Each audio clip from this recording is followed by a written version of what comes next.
I, Vegeta, the Prince of all Saiyans, hereby command that you do not listen or subscribe to the Dragon Ball for Life podcast. Whatever you do, would you defy royalty? No! Bye!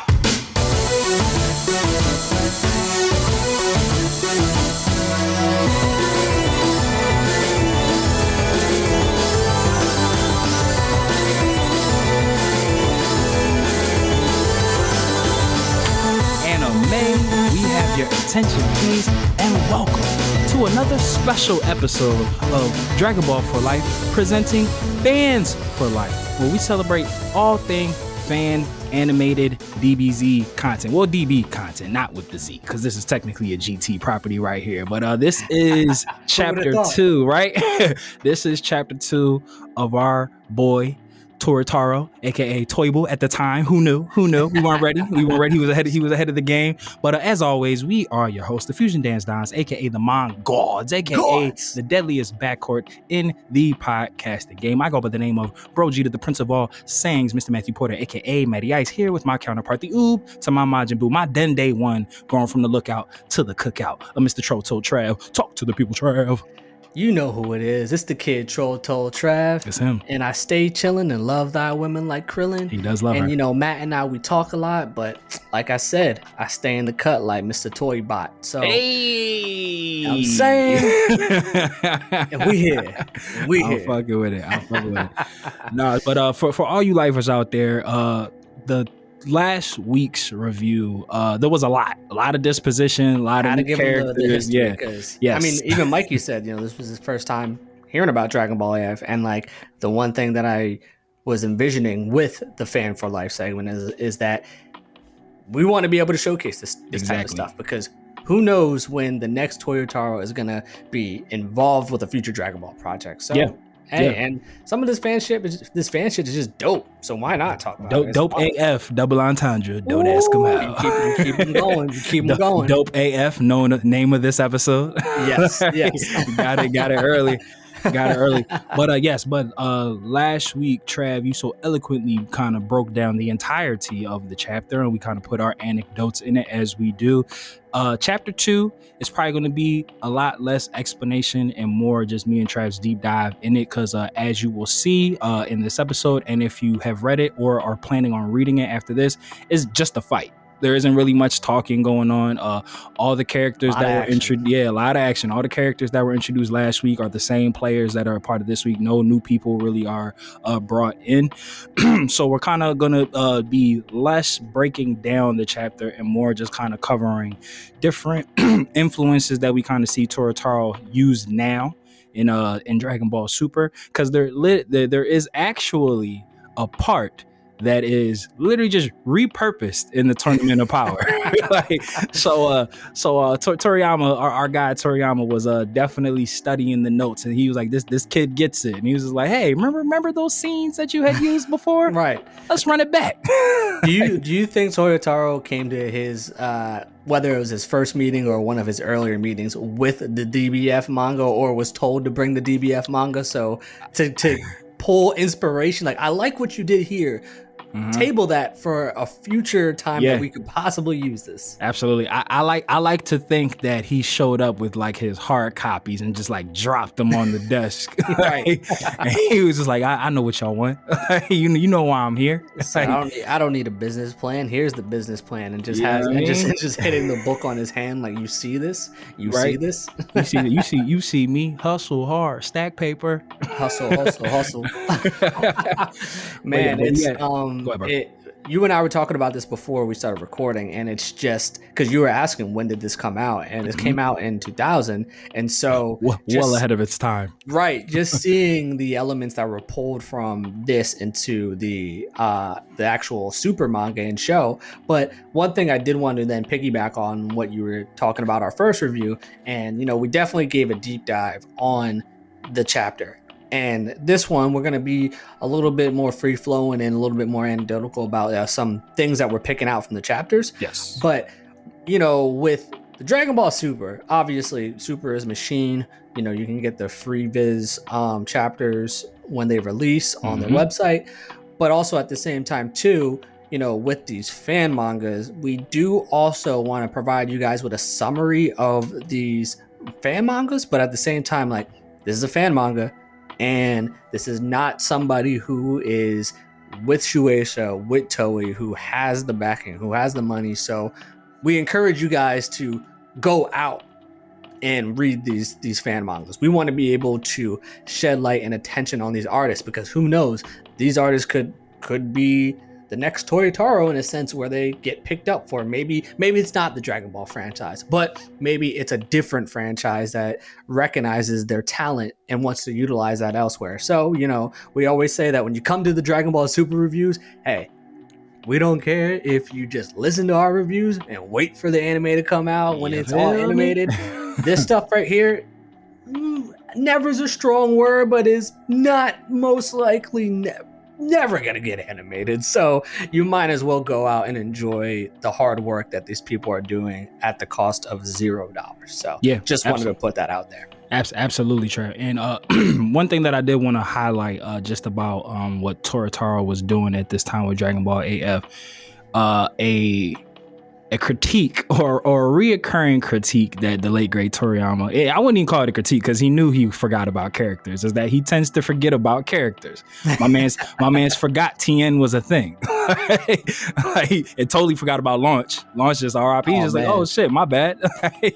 Like he's like, it's a lot of characters. But what I really liked about what Toyble was doing at this time, and I feel like it kind of did help him get the job, and we're talking about things that happened in this manga that might have definitely set off the radar, the dragon radar, so to speak, for Toriyama to bring him in, is I love how Toyble was giving characters that we liked who were essentially nerfed in Dragon Ball, like shit to do that made sense for that character.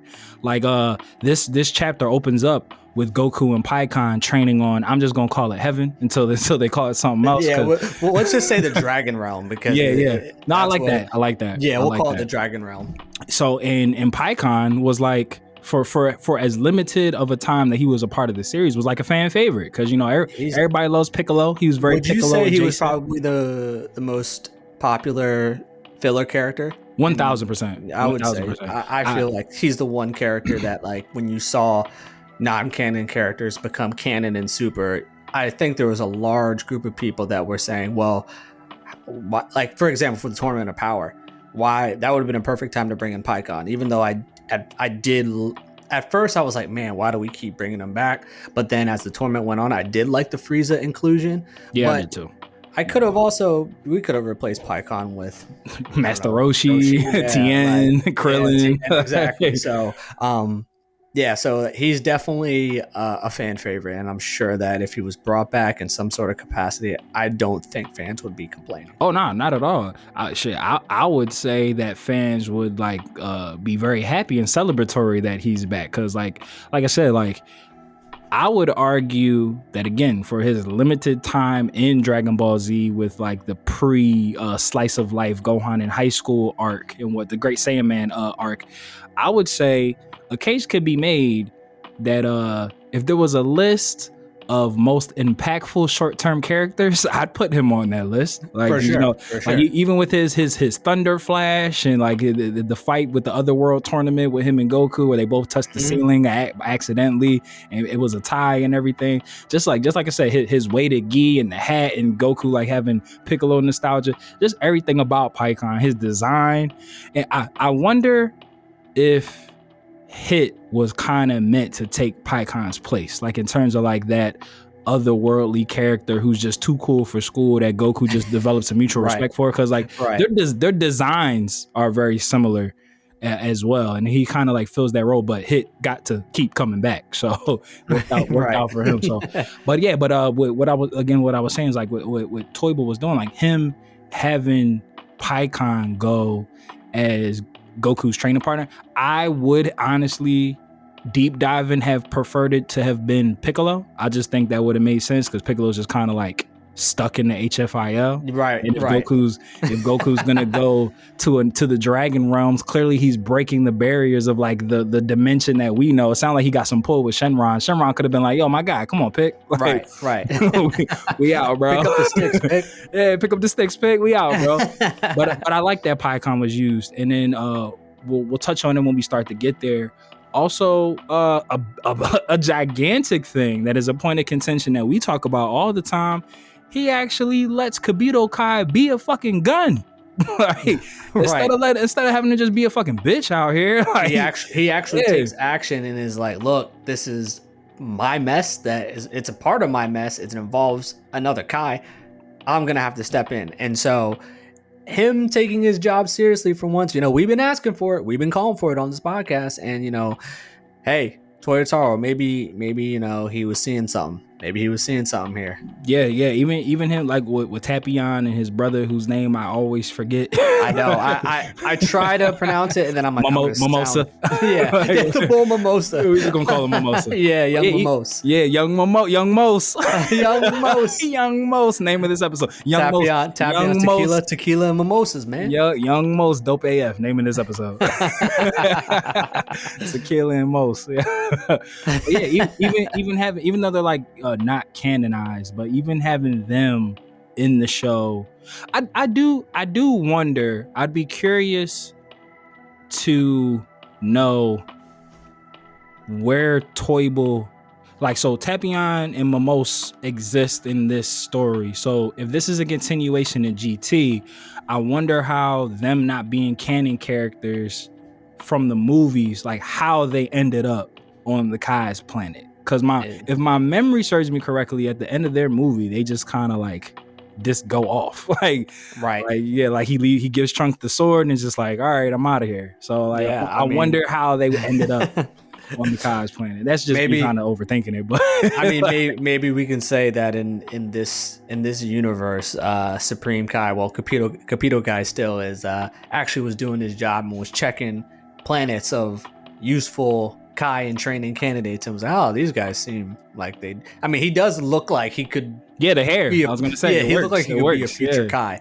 The one thing I did want to point out as we get into, not get into this chapter, but start talking about this chapter even more. I just want to point out I got a little chuckle out of it was when we get the what has happened so far in the story. I like that he included that. I thought that was cool. But what was funny, it was said, up until now, Son Goku and the other warriors of Earth have saved the planet from the attacks of Cell, Majin Buu, and numerous others. I started laughing when he just did not even acknowledge not one villain from GT when this takes place directly after GT. So even in the fan manga, it's just like, we're gonna take concepts from GT, but we're not gonna acknowledge GT. So like I got a little chuckle out of that. Take all the concepts from GT, but just not acknowledge that it exists.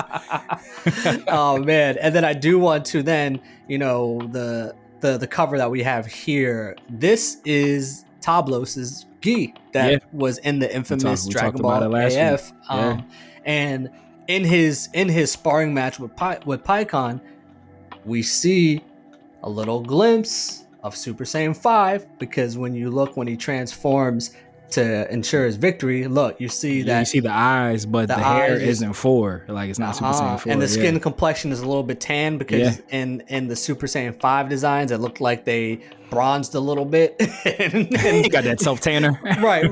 Like it's almost as if like they went into to get Super Saiyan 5. You not only have to go into a hyperbolic time chamber, but that hyperbolic time chamber also needs to be loaded with UV rays. You feel me? That when you come out, laundry, right? the SSJ stands for Jersey. So that's exactly what it is. Super Saiyan Jersey Shore, SSJS. I mean, and then Paul D had the hair was always look, man. Bro. Hey, look, the JS Jersey Shore, bro. Super Saiyan Jersey Shore, dog. Yo, let us find out. They're all diehard Dragon Ball fans. Well, let's get them on the pod. Thanks, bro. Hey, and Ronnie, he said, 1 shot, kid. 1 shot. How many? Shot. I'm saying that's all these fighters need sometimes to secure victory. What a error! Shout outs to Thursdays, bro. Just coming into school the next bro. day, talking to people about the latest episode of Jersey Shore. Listen, I know.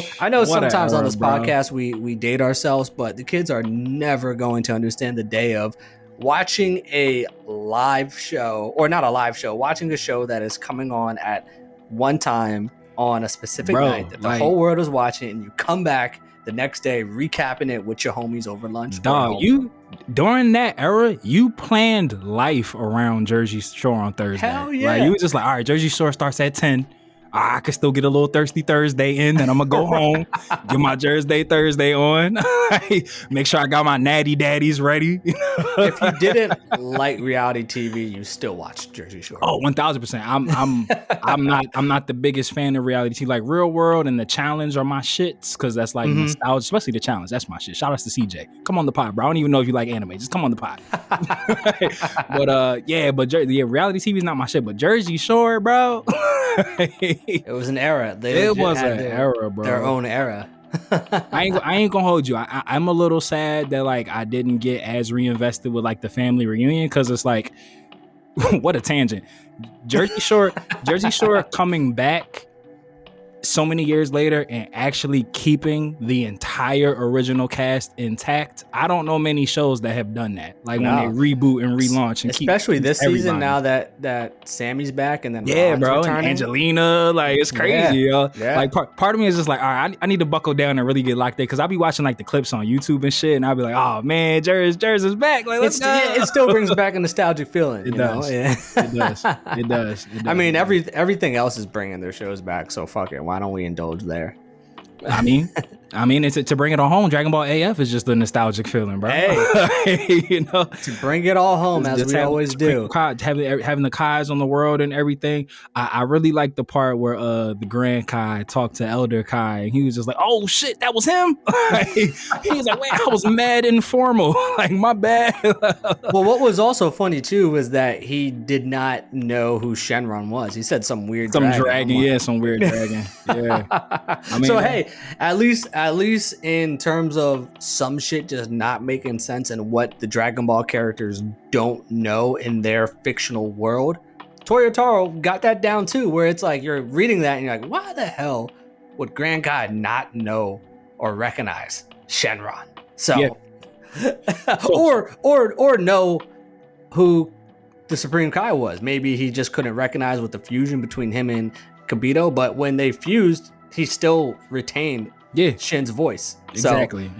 just a little raspier, got a little bit of that rasp. Like, but it's same exact voice and everything. Yo, real quick, I don't mean to go on a tangent. This won't be a tangent, but how pissed would you be after a fusion? Now you got a receding hairline. Like, bro, when my shit was straight before, and you fuse, and you got Kibito's, shit I'll that's be going back. Yo, if I had like a laced mohawk the way that Shin did, and then I fused, and now I got Kibito's mullet, I'd be sick, bro. Man, I would scour the universe for the Super Dragon Balls to reverse that. Undo this. I said I didn't work this hard to get my hair like this to fuse, and now I look like I am just coming out of a 1980s karate film. My man look like he's ready for a drink at Roadhouse. That's what I'm saying, man.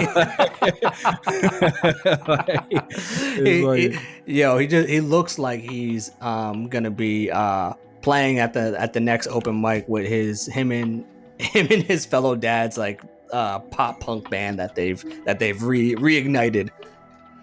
Yeah, you know who hair he look like? Like it's it's so random. It's such an extreme version of it, but for some reason, every time I see Kibito Kai, I always think about Randy Johnson. I don't know why. The hair? Yeah, because of the hair. Randy always had the luxurious mullet hanging out the back of his head. Just literally just drapes down. There's nothing to it except just a straight drape. And he was just so tall and lanky, and that shit would just blow in the wind when he was heat, just throwing heat, just blowing in the wind. I always think of the unit, the big unit, when I see Kibito Kai for some reason. But it's hilarious. But I also. Again, like, this kid gets it. We kept saying this last week. That was the name of the episode. I love the part where Kibito Kai, he feels the call to action, and he's going to fight, and he does the little Goku, the little 2-finger salute before he transitions out. I like how and Dragon Ball doesn't do the worst job at it. They do a good job with Beerus and Whis, but I do like how in this they kind of show that being around Goku and all of them is humanizing the Kai, or at least Shin, 100%. at least Kibito Kai. And like I said, that was a good nugget you picked up with the Goku. Yeah, you see me, we be reading. I know that. But I like how in these limited chapters, like that speech felt like a Goku speech. Like, oh, this is my problem. They need my help. I'm out. I'm gonna do this. Whereas we know Shin in Dragon Ball in canon, he's a bitch, and he's a bitch, and he's very anti. He's very like, we shouldn't do that. Oh, you guys are crazy. What's wrong with you? Like that bravery hasn't rubbed off at all in Dragon Ball. Nah. But the human side of it, that's why I say they do a good job with Beerus. Like, you know, he's more friendly. You know, he's more relaxed. He's not as uptight. Same with Whis. You know, we do see, like with the other angels, they're a lot more stoic. Like Whis is a lot more emotional. He emotes a lot more. He has fun, has a good time, like enjoys like his human friends and whatnot. But I really liked how being around Goku and Gohan and these heroes and watching them risking it all for their loved ones. Apparently this version of Kibito Kai, it rubbed off on, because my man grabbed the sword and was just like, I'm out. Right. I gotta go. Your analysis there just brought up a filler episode idea for me. Was what if all of the universes, including the ones that didn't participate, so all the universes that did participate, they bring their team, and then maybe a select few others, not a select few others, but like immediate family or something like that. And the universes that didn't participate, you know, they bring who they would have had on their team. And you have a little mini filler arc of a universal cruise, where you see they're all on vacation and hanging out, and like the angels and other gods, like especially the angels, they see Whis' interactions with like Bulma and all the other mortals, and they're like, you seem very close to these mortals, Whis, and are just confused with the relationship and bond that Beerus and Whis have formed with the mortals of their universe. And then also too, you know, obviously with so many universes on this heavy scale cruise, hey, the cruise could be like just not actually on sea, but you know, going through just space and universes. And of course you could get like you could have a quote unquote workout room where, you know, all these universes could spar, you know, Jiren could, and Goku, it'd be fun. You could get a little slice of life while also getting some cool fights, some cool interactions. That'd be dope if you had Goten and Trunks talking to the Pride Troopers and wanting to, where can I apply? Like that'd be like funny to see if they wanted to become Pride Troopers and be hired by them. So I think that'd be a fun filler arc. That would be. Yeah. And we've kind of I hope it isn't let me think of my wording. I hope the other universes that weren't in the Tournament of Power, in my logic headspace, there's no way that you mention them and they don't somehow have something to do in Dragon Ball at some point in time.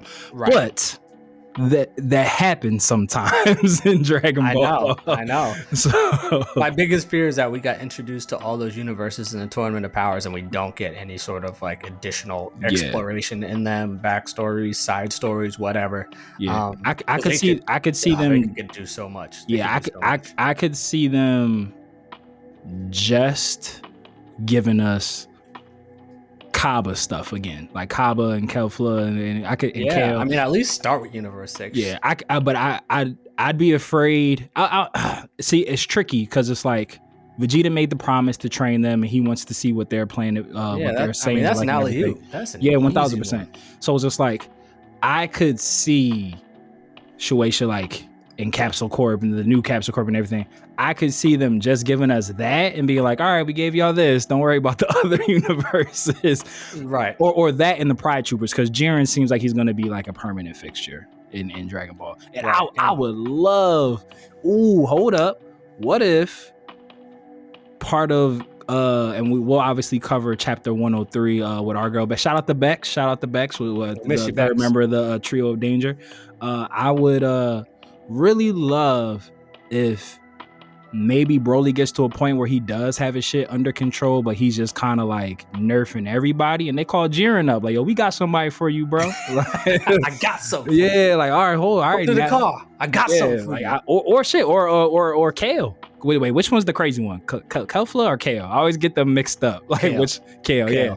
When you think of vegetables, broccoli, broccoli. Perfect. My man.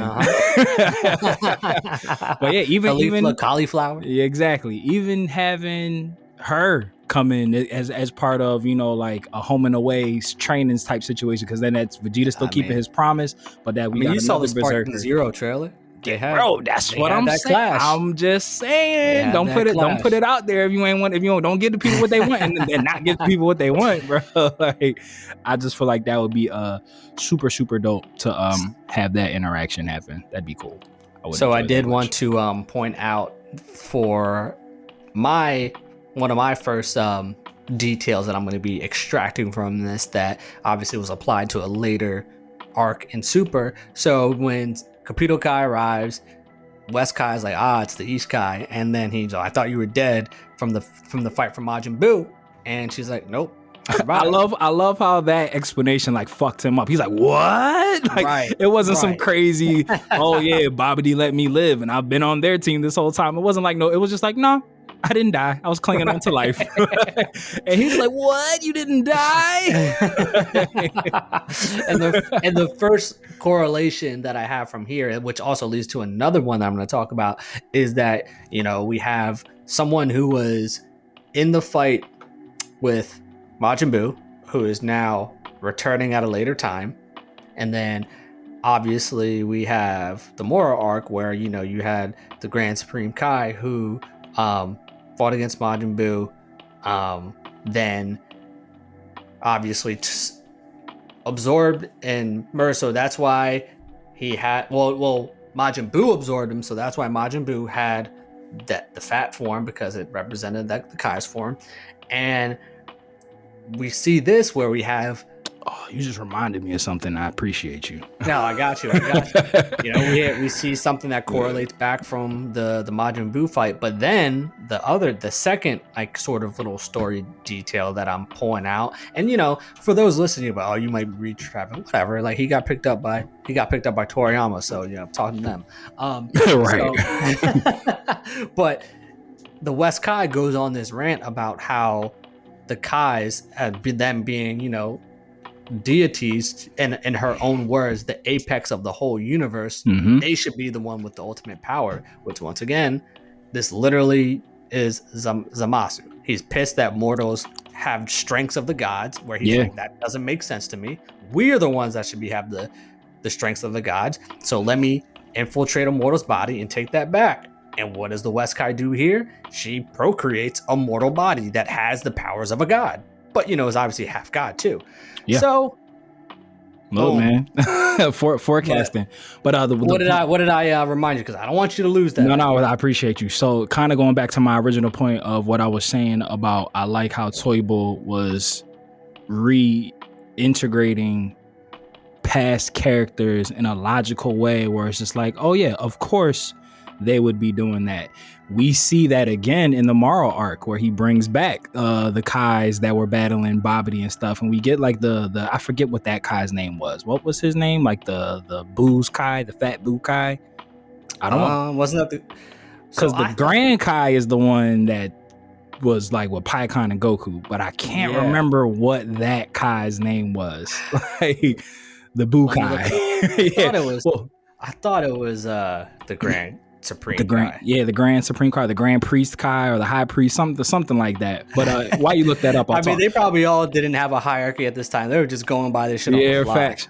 But I wonder. again, going back to the things that got him hired, I wonder if Toyble's memory. Yeah, the Grand Supreme Kai. Yeah, so I wonder. So then it's just Grand Kai is the one that just runs over north, south, east, west, Yeah, and then so Grand Supreme Kai runs over. He's fat like a gordito crunch, so Yeah, I guess he's supreme.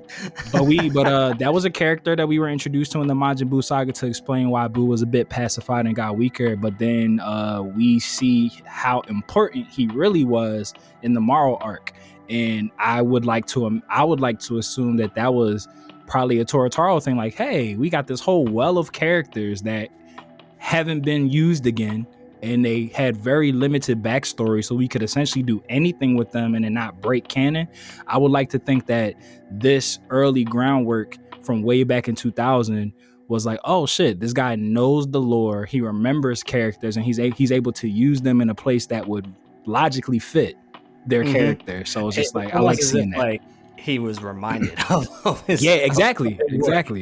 Do you think there was ever any elements of and I don't know if this was a sort of a direct causation, but what if Toriyama had read this and got inspired again? You know, like what? Like I would love to know what, outside of just, you know, the fan popularity and just our desire to want this back so bad. You obviously need to be inspired to come back and do it, because we all know Toriyama never needed the money. It was never about the money. That's a good point. When he passed and all the creators that came out, they obviously had some sort of interaction with him where he dropped knowledge on them or they were inspired by him. So I would just love to know if you know, because you know how like sometimes when rappers talk about, they either hear instrumentals or they hear someone go off and they kind of like get the itch to like go back in the studio, like, nah, like, all right, I feel energized, I feel invigorated. I wonder if, you know, checking out unless you Andre 3000, you get inspired to pick up a flute. Well, he's different. He's different.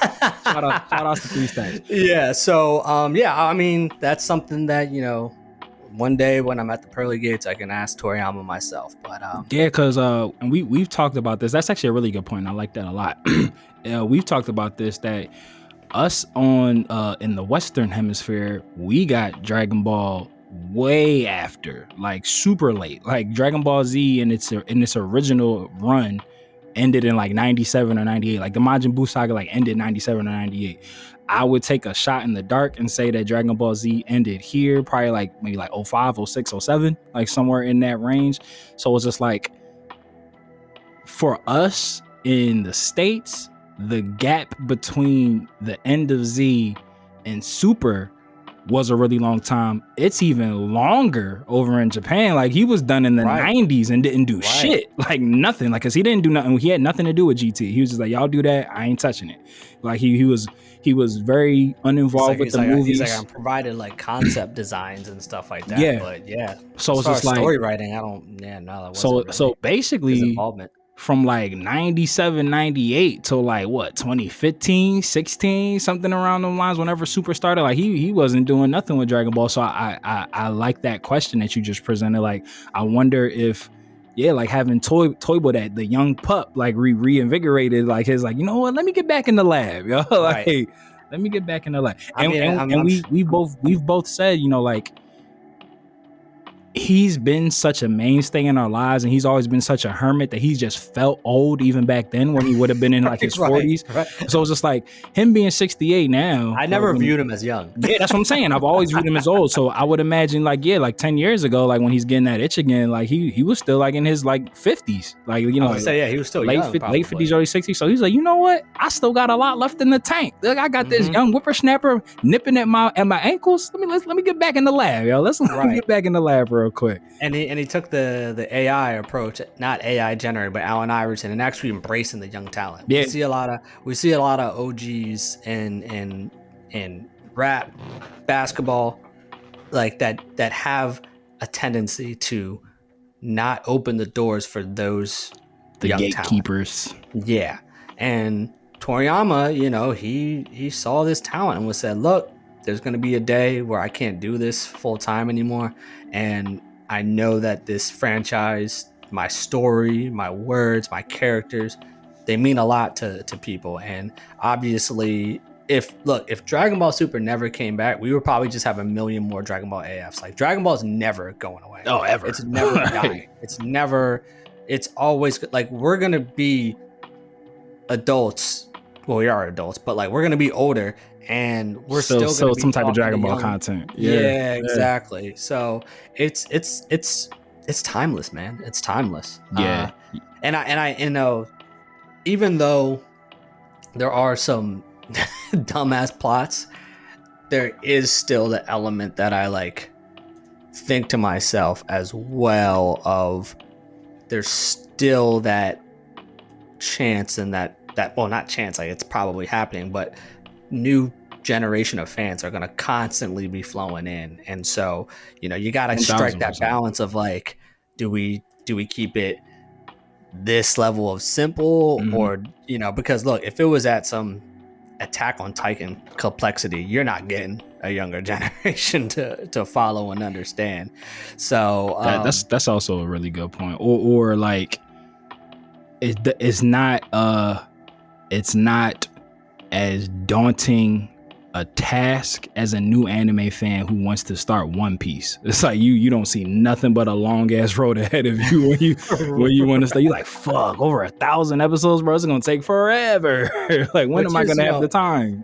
In a way, it's kind of what with Dragon Ball, but you could pick up at a later. You could probably start Super, and especially if you got somebody in your corner or just like in your atmosphere who's familiar with the product, they can tell you what to skip. Like, they're like, you don't need, let me come in, young blood. None of that bubblegum Vegeta shit. Skip all of that. Like, copy Vegeta art. You can skip the Freeze and the Beerus. Just watch the movies. That shit. Yeah, just watch Resurrection S and Battle of the Gods. You don't need to watch the anime for that.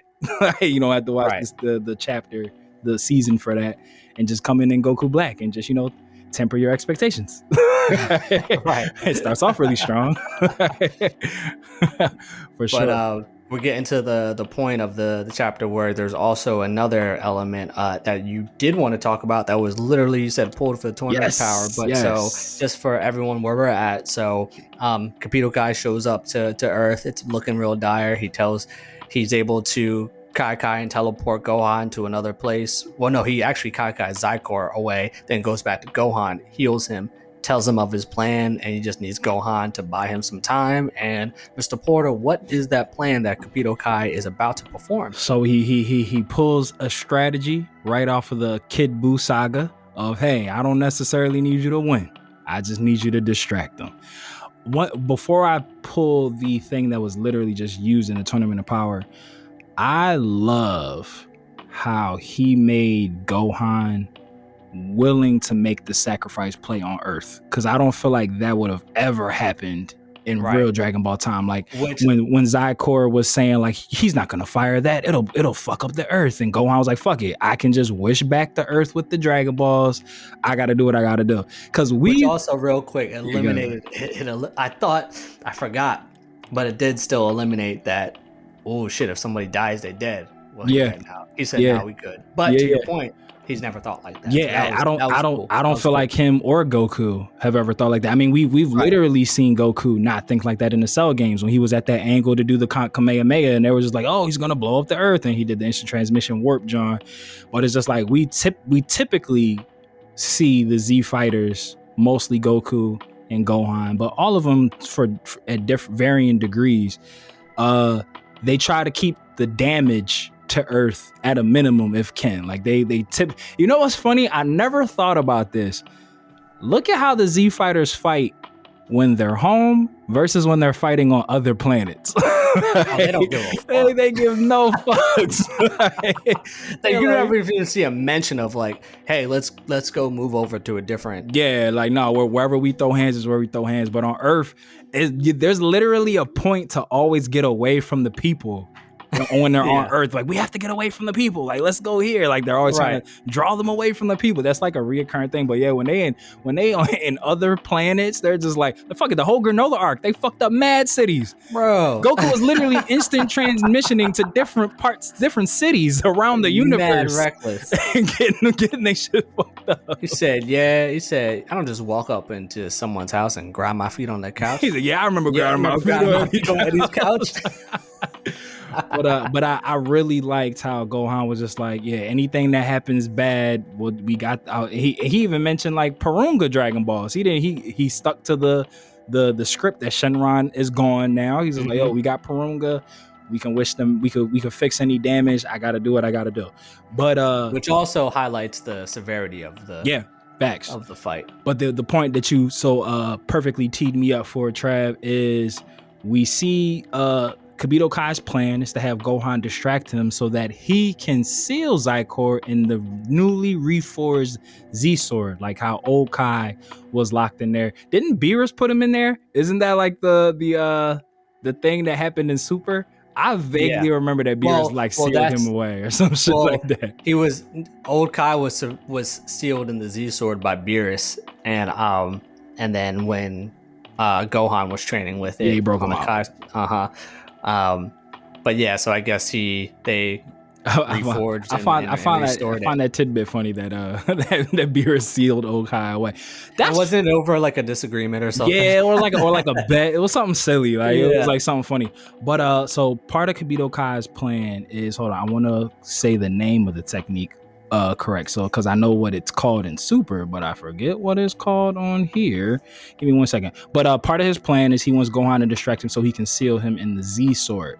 And part of doing that is he needs Zykor to stand still so that he can use a ancient Kai technique. And while I figure out the name, but it's literally the same. Gonna get there. Yeah, I'm scrolling through. But to set the stage, it's literally the same play that Master Roshi did in the Tournament of Power with Frost, where he needed Frost to be distracted, and then he did the Mafufa wave technique, and he did the arms and the spun him around and tried to drop him in a pot. I believe he did get him in a pot, but when Vegeta almost got put in the pot, that's when the pot gets knocked over. So I guess it's more related to that part. But Kibito Kai does his Kai attack, which I'm still scrolling. I'm gonna get this a lot name. Of fight. It is a lot of fight. We get Super Saiyan 4 Vegeta jumps in to fire this a final flash. I love the part where Vegeta was just like, why wouldn't he include me? Does he not think I'm dependable? Right. He throws a whole fit like in the middle of the fight.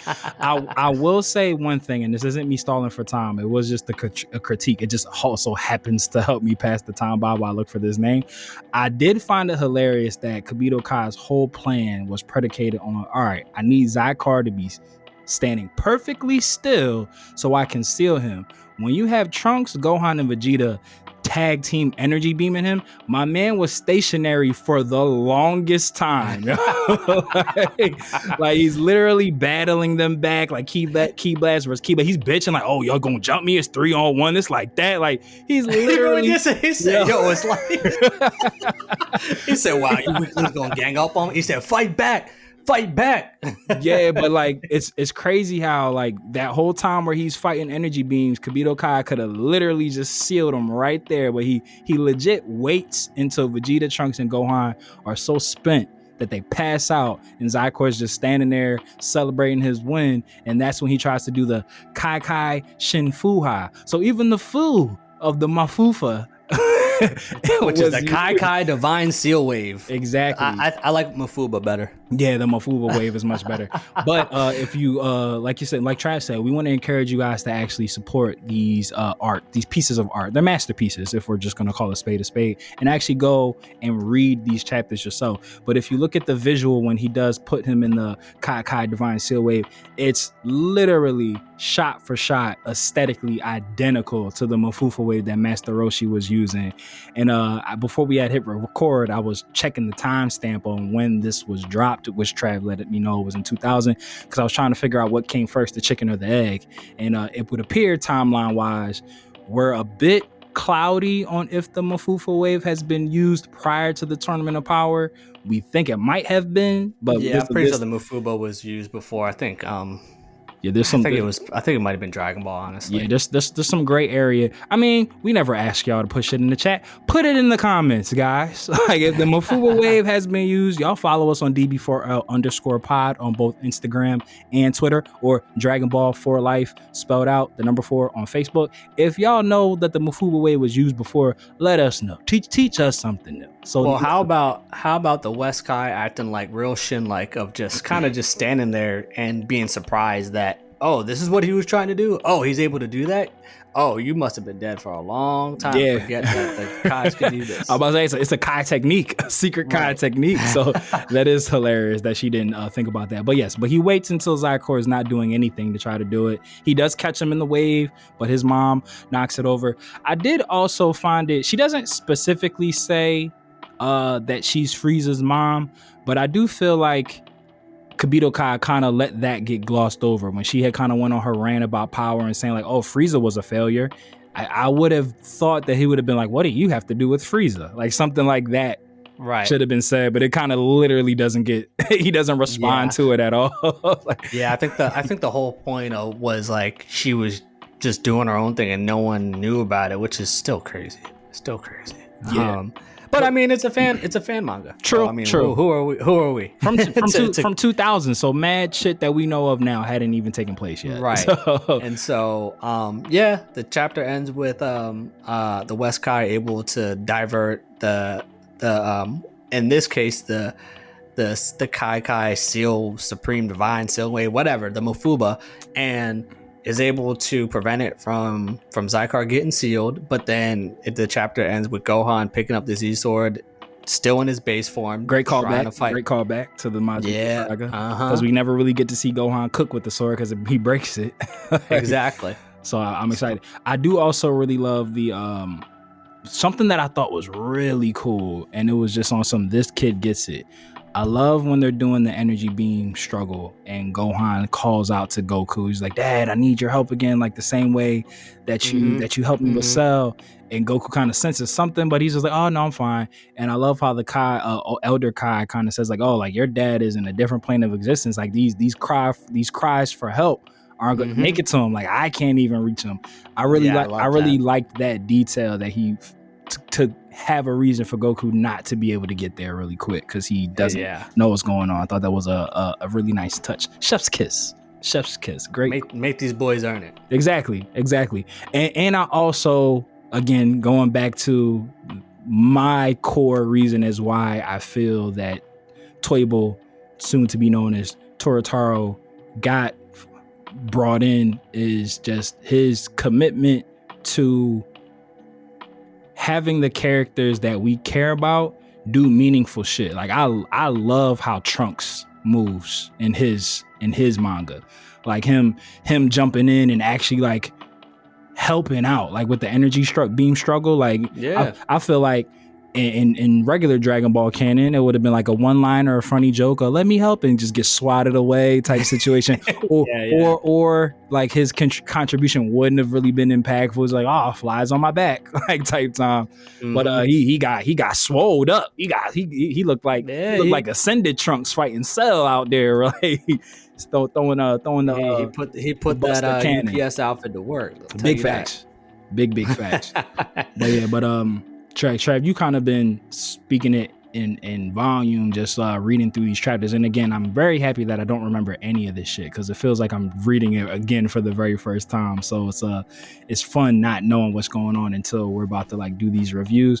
But you 1000%, because I would say pre me reading this again, I don't think it's crazy to say that a lot of people probably assume that Toyotaro is just following orders. Like there's a formula that was already set by Toriyama and Toyotaro's just fitting in. But I feel like we're gonna see coming up, and when you read shit like this, you see it is really a partnership. Like you can see 1000%. The influence that happens in the manga, like in the Granola arc, in the Maro arc, in the superhero manga arc. you can see that it isn't just like I mean, I guess by default the student has become the master, I guess, but even pre his passing, you can see that like Toriyama has full confidence in Toyataro to just like, hey, if you got ideas, bring them to the table. If you want something, it don't gotta just, I don't gotta be the end all be all. I got somebody that's here. I wonder, we'll get stuck here, so we could possibly save this for like a different filler episode. I wonder how long Toriyama's health hasn't been the best, and if the hiring of Toyble at the time was a preemptive move. Like, hey, like I know obviously no one lives forever, but I wonder if he like had that headspace like, hey, I know that I might not be here as long as ideally I would want to be. I don't want to leave these people that love this property stranded in the dark with nothing. Let me start looking around for somebody who can take over once I either step down or I'm not here anymore. Yeah, I mean, that's a good point and question to ask, because, you know, I know that in what I've heard that the team Toyataro, they knew about Toriyama's health when talking about the hiatus that they're about to go on, because, you know, at first it was confirmed just 1 month and will return in May, but then like an updated messaging came out and said there's no definite return date, which makes sense. Totally, I mean, who knows? understandable. It could come back in May, but you don't want to timestamp people that are grieving. So, yeah, I mean, that's a good question. Do we like it? Was he ill a long time ago, or not long time ago, like around the time that Toyotaro was hired? We don't know, but I mean, that is a good thing I mean, that is a good, interesting question to point out, because, which then, you know, I mean, we'll see moving forward, you know, how the story progresses and because I'm sure there's going to be little tidbits and excerpts revealed from Toyotaro where it's like, yeah, you know, I remember when I first met Toriyama, you know, Toriyama sensei told me that this is a story he wants to see fleshed out, and you know, it's on me to flesh this out. We just never got there yet. So, yeah, I mean, that's a good question to ask. But all right. So, out of the 7-star Dragon Balls, what do you give Chapter 2? I mean, a lot of action, not much happened. Yeah. I'll start off this time. Yeah, do it up, bro. I'll give it a 5. I mean, it was still fun. It was still cool, but yeah, not a lot happened. I mean, they fought. And we saw the same, you know, like Super Saiyan 4 forms and everything. We just saw Kabuto Kai get in action, tried to do the Mafuba and fail. And I mean, it was fun. Of course, I mean, it wasn't like anything. Yeah, it wasn't anything additional that happened. But, you know, I think when I come to these 7-star Dragon Ball reviews for these fan mangas, you know, I'm going to be a little bit more lenient with oh yeah, shit, I forgot that we got to do that for our homework. Is me, you, and Bex all got to come to the table with what is a chapter that we would give 7 stars to. Yes. So we'll definitely circle back to that. But I fuck with 5 because like you just said, not a lot happened. It literally, I guess, it's a continuation from the last chapter, but it's like literally just a continuation of the last chapter. But which maybe was foreshadowing for like the granola arc and all the other chapters. Like, literally, right? Continuations, just prolonged versions of the same through line. But yeah, I will say 5 is a respectable number and fair because, like I said, it's the intricacies for like minor details that Toyble has put in fucking 24 years ago. Like my Mandem was ahead of his time, bro. Like, Mandem, a time patroller. You feel me?